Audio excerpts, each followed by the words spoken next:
Welcome to Mini-Pod. No fluff, just good stuff. I'm Dave Jacobs of Small Church Pastor.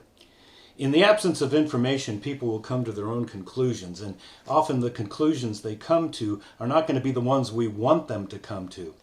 Never underestimate the importance of regular, clear, and sometimes, if needed, honest communication with the members of your church. Did you notice those three things? Regular, clear, and honest. Let's begin with regular. How do you communicate what's going on in your church, and how often do you do that? Do you use announcements? The bulletin? Do you have a newsletter? Maybe Facebook or emails or texting, or better yet, all of the above. You see, I don't think that we can over-communicate. In my last church, in addition to some of the examples I just gave you, each year I gave a State of the Church address, much like the President's State of the Union address. I shared what we accomplished the previous years, what goals we didn't achieve, and what we'd be aiming at in the coming year. Is your communication regular and ongoing? What about clear?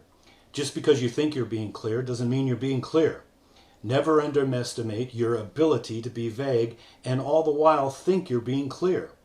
Sometimes when we're passing on information, we accidentally leave out details. It's all clear in our heads, but something can happen when we communicate that results in gaps. It's those gaps that can make communication of information less effective than we would like.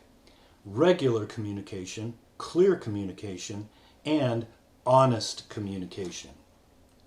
As a rule, and there's always exceptions to the rule, our policy should be full disclosure, or at least close to it. By that I mean, if the church is struggling financially, let your people know about it. If our numbers have been shrinking, our people should know. If someone gets mad and leaves the church, and you know this is especially true if they're a leader or a person of influence in the church, the people should know, and they should know why they left. If you know why attendance is down, tell your people. If you don't know why attendance is down, communicate this to your people. If the pastor's family is struggling financially, I think the people should know. If the pastor and the leadership are considering the need for the pastor to take a part-time or full-time job outside of the church, the people should know. You see, the smaller the church, the more people expect to be kept in the loop. And this loop can be positive things as well as negative things. If the church is doing well financially, the people should know. If you have added some people to the church, the people should know. If some ministry is really successful, let the people know. Communicate and celebrate victories. Remember, in the absence of information, people will come to their own conclusions.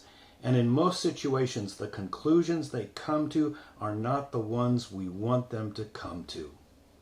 Before you leave, make sure you hit that like button and subscribe to my YouTube channel. This is Dave Jacobs. See you next time.